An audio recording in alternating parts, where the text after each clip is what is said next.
Imagine two people. One earns $50,000 a year. The other brings in $500,000. Fast forward 10 years. The person making 50 grand is financially free, while the $500,000 earner is drowning in debt. We usually treat building wealth as a math test. We assume the smartest players in the room, those who can calculate the best yields and predict the markets, automatically walk away with the prize. Author Morgan Housel argues that these numbers are secondary. The primary driver of lasting wealth is human behavior. Because behavior dictates the outcome, an ordinary person with no financial training can build a massive fortune, while a brilliant professional with an elite degree can lose everything. Consider Jesse Livermore. He was one of the richest, most successful market predictors in American history, amassing a fortune worth hundreds of millions in today's dollars. Livermore's intellect remained intact as his fortune evaporated. He simply could not stop taking massive, unnecessary risks. Getting rich requires you to put yourself out there and take chances. Staying rich demands a different approach: humility, extreme caution, and the fear that your gains can disappear overnight. Focusing all your energy on the act of becoming wealthy leads to a dead end if you haven't mastered the restraint required to stay that way. We look at figures like Bill Gates and default to a narrative of pure talent. His brilliance is undeniable, but it was only one part of the equation.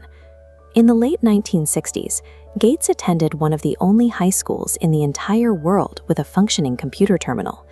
Without that improbable access, the talent might never have found its target.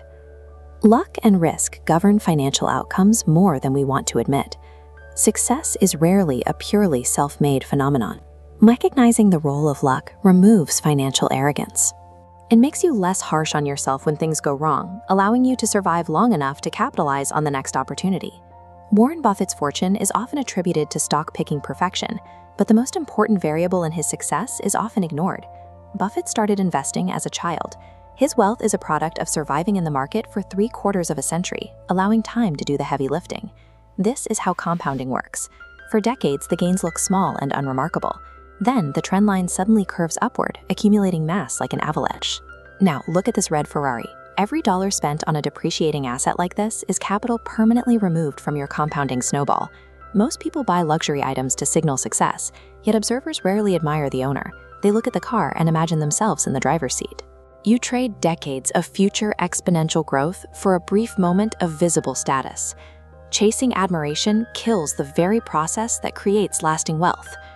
We often confuse looking rich with being wealthy. Society points to mansions and designer clothes as the evidence of financial victory. Real wealth is invisible. It is the luxury cars you didn't buy, the silent savings accounts, and the unspent money quietly growing beneath the surface. The ability to define enough prevents the endless chase for one more million, a pursuit that historically destroys even the most successful portfolios. This is why you should save money without a specific goal. Saving purely for the sake of saving buys you flexibility in an unpredictable world. Invisible wealth builds a fortress around your life, turning your bank balance into a list of options rather than a list of future consumer goods. We are taught that the purpose of accumulating money is to eventually trade it for things. Money's highest dividend is independence. It provides the freedom to choose exactly how you spend your time.